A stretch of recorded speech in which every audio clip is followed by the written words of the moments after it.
Welcome everyone, Christine here with a discussion about Skulltaker in Total War Warhammer 3 Immortal Empires. And this campaign is even more ridiculous than I originally assumed, even the videos that I've done on it. Like, Legend of Total War made a video, and I don't think even he quite expressed it how absurdly broken it is. So it's turn 25, and I've just unlocked the final upgrade that I care about.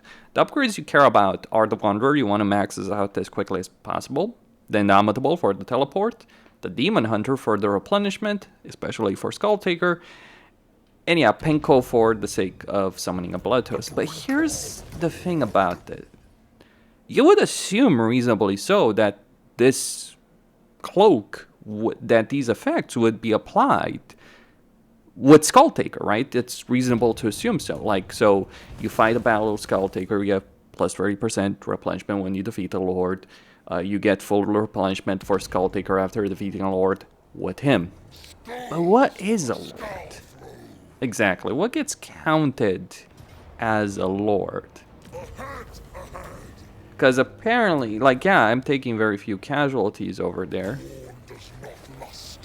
But that just summoned the Blood Host. That ain't a fucking Lord. I sacked the settlement. Just gonna point it out. I sacked the settlement. I didn't raise it. I didn't do it. So it summons a Blood Host after defeating a Lord, but it counts a garrison leader as a Lord. Technically, it is. Technically, but like we go through another one, Bagar, right? We sack this one. It's summoning a Blood Host. I may not have watched all of Legend's video, but what seems to me is that what can happen, and it's not guaranteed, is these effects, at the very least, some of them get applied for garrisons, beyond the fact that they're applying for the actions of other lords and Blood Hosts alike. And you're getting campaign mode. Like, sometimes it's summoning a Blood Host. Sometimes it's giving you movement range that it shouldn't. So, for instance, you know, I sacked the Black Tower of Archon, right? It should give me movement range, replenishment to all Blood Hosts. And I guess it is giving me... Like, let's say look, some Blood Hosts maybe over here. Wait, did these Blood Hosts get defeated and then just regenerate? What? I swear that I summoned these Blood Hosts, they got defeated by the Skaven and... Huh? Okay. I got some movement range courtesy of Scarbrand. Okay, let's just sack it. That counts as a Lord. Oh boy. What is a Lord these days? It's apparently a garrison leader. And the crazy thing is, you can do, like, Legend showed this, but there's a couple of things you can do over here with regards to all of it. So, let me showcase an idea. So let's say, for instance, like, ignore the Blood Host over here. I'm actually just gonna move it. So, oh yeah, this place is so freaking damaged, but now my guy... Do I have anything I could use to demonstrate this? Anything? Hell? I guess that one. Yeah, that probably is the best one. So, I don't know if it will work, by the way, but it's really stupid for me to do this, but... Oh. Never mind. That will definitely not work, and I'm an idiot for dismissing my siege. Tricky. Oh, maybe that. So if you attack with a Lord against an army, like, one of the things that matters is champion essence. And you can deliberately increase it by going into a battle or retreating. Or, if you're not fond of that, just bear in mind, I almost lost this army. It replenished to full even though I lost it, because it's the Demon Reforging effect. But if you send a Lord into a battle like this and you lose, as long as it's just a Lord, not an army, so if you remove every unit, give it to another army, you can feed the AI essence to increase the amount you're gaining from battle. Think on that. Thing on the absolutely freaking insane aspect of what's being done here. I mean, it did only someone steal plateaus. What? That's not right. But that didn't give me the movement range in that situation, so it seems whatever effect is bugging out may not necessarily stack. Thank fuck. But did I gain any movement range? Actually, I did. You freaking joking. Say what? That is complete and utter insanity. I'm sorry, that is just freaking sane.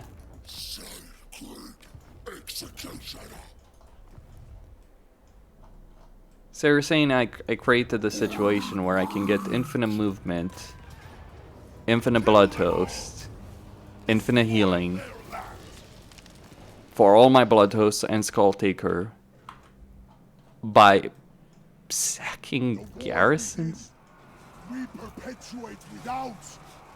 Oh look, it's a rebellion of greenskins. Who gives a shit? I think there are some bugs that made it through your QA testing, or maybe the QA testing knew about it. By the way, when you have a settlement like this, you may not want to raise it necessarily because you might be forced to go around. Though in this case, it seems that's not the problem. Yeah, that's pretty nuts. What next? But this is just pretty damn absurd when you think about it. Like, just the sheer ridiculousness of what's really going on here. Also, yeah, I could probably auto-resolve that. I think. I have medium casualties, but as long as one unit is not completely eliminated, I'll heal up to fill that problem. Because remember, a lord is a castle.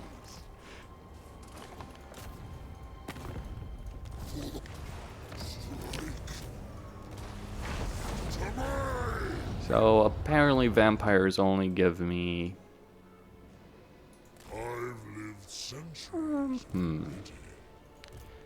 we can try that.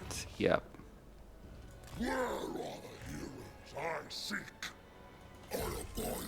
Won't work. Do we got anything more?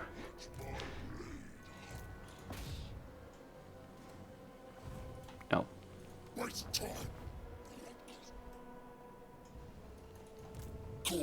Oh, maybe that. No. That won't freaking work. Unless Carl France is there. I need reinforcements.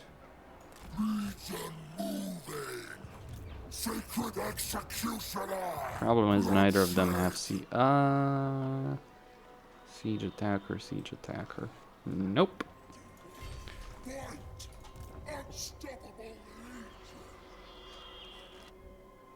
That's tricky.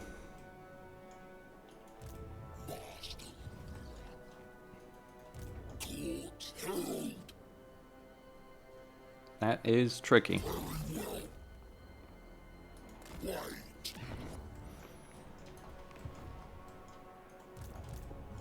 Oh, there we go. There's your solution. Scarbrand is the solution.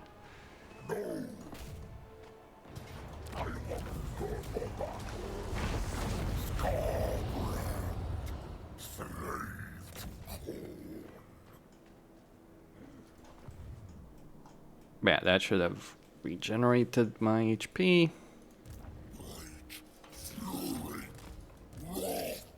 Or rather regenerated my movement, and then we can go over here, get full movement back again. And fun fact about vampire armies, they have a tendency of running away or trying to run away.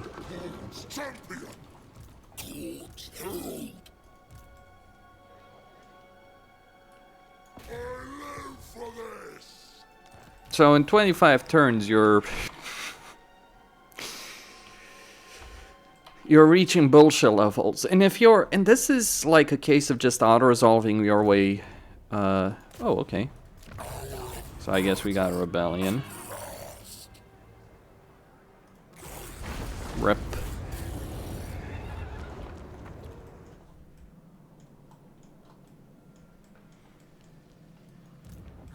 You probably do. Like, that was the first rebellion I got there, unfortunately. Oh, that didn't work.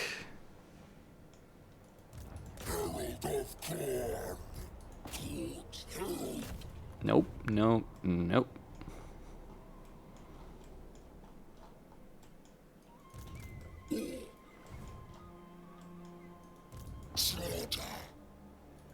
Nope. Got nothing. Bit unfortunate, but we deal with what? Well, the old reliable Marcus Wolfhart. I've just put him on a farm, so I just left him with one territory. He regenerates a lord after every turn. Like, Legend did this for essence. I did it for movement range. See, that's a 1000 IQ move. When you're not farming a lord again and again for the main campaign resource, you're farming it for movement range. That is something. And it doesn't matter what battle. Like, there's few battles where I would even lose a unit completely. Typically, with an army like this, you would need to have multiple battles one after another to actually lose even a single unit. But because we're not losing, because we're replenishing full HP, yeah, that's kind of not happening here.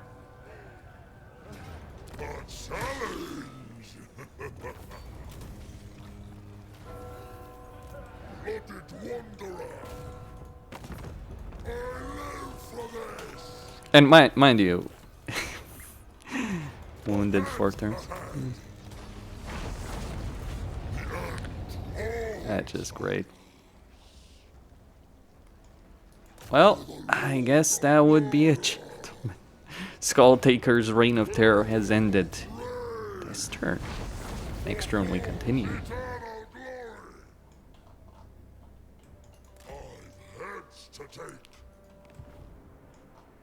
Or I could try and take down Durfu here. It wouldn't work though.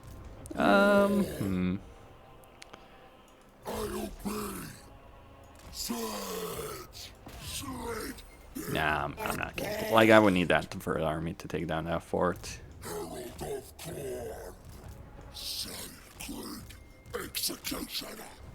You'll understand the insane freaking nonsense that's going on here.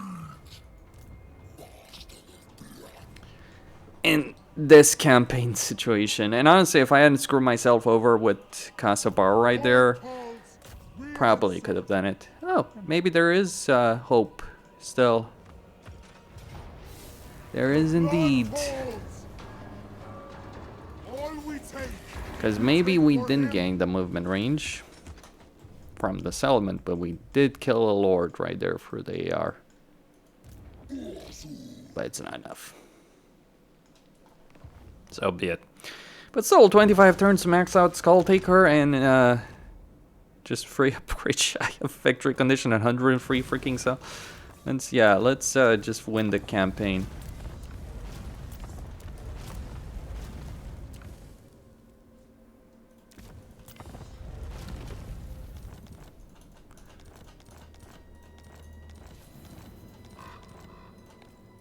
Did I enable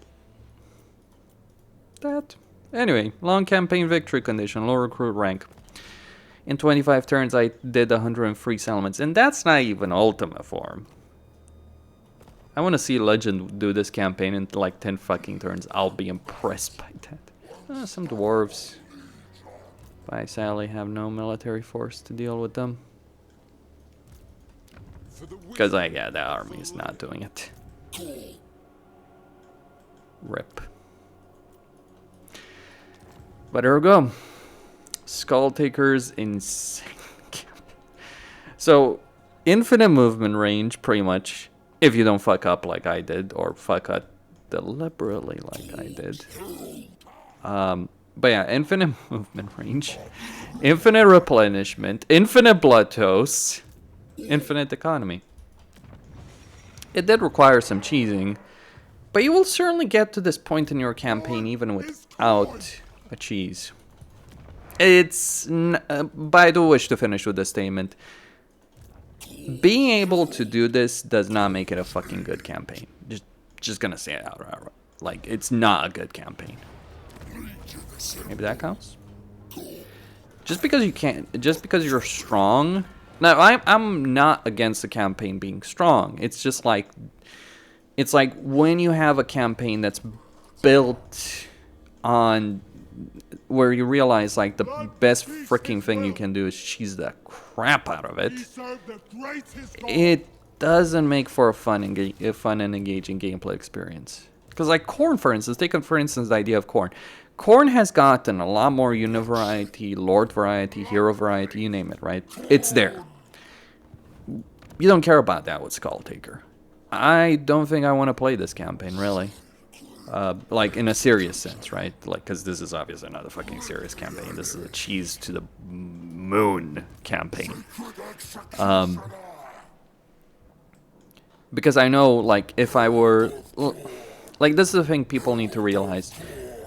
A campaign has to be judged by what's the best way to play it. And if the best fucking way to play a campaign is to do this... Like, consider Arbal's campaign. The best thing you can do in that campaign is fight crazy battles to, you know, summon blood toads, get cults and all that, do teleportation, fight battles, burial battles, take Zarnagruin as quickly as possible, get the unit variety, get the units, get the legion of troops. That is the best way to play Arbal's campaign.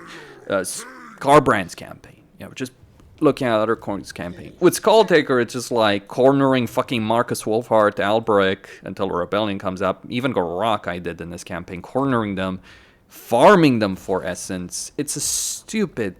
It's not just a question of balance or things not working. It's just a stupid mechanic. Like, really stupid mechanic. Because I'll tell you what, even if Skulltaker could be the only one that could farm essence, here's what the fuck I'd do. I just corner Albrecht or Marcus Wolfhard or Jan Bo with Skulltaker, and I'd have Skulltaker with a minimal amount of force required to just constantly farm them for freaking essence, while other armies would play around the campaign map. Or maybe not, right? It's like, you know, if you can gain essence with any army, right? So it's I'm sorry, it's asinine. It's not a well thought out, well designed system. In any way, shape or form. The only thing that they could change is so that you don't gain movement range unless you're doing it with Skulltaker's army. But even then, just the way you farm essence is even then, it would just slow you down. It would not stop this bullshit, because you'd still be able to summon a blood toast after every battle. You'd still be able to like line up the Eternal War combined with the teleport combined, Eternal War combined with the teleport combined with the Wanderer in such a way that you'd max out movement range. And if you get that done, now some people may appreciate that. I think it's a load of bullshit. And it's a shame that the people that C8 reworked Khorne in such a way as to move away from that bullshit. Then we get this campaign which is just bullshit to 100th. That's maybe the problem of Omens of Destruction in itself. The reworks are good. Even the Greenskin one, I know people don't like it because they nerfed them. It does add more variety in heroes, units, and all that. But the Legendary Lords, no. I'm sorry. You can argue all you want, right? I used to believe like Skulltaker's problem was that he was on Lustra. It's a lot more than that, unfortunately. Kosti and signing out. Stay tuned for more.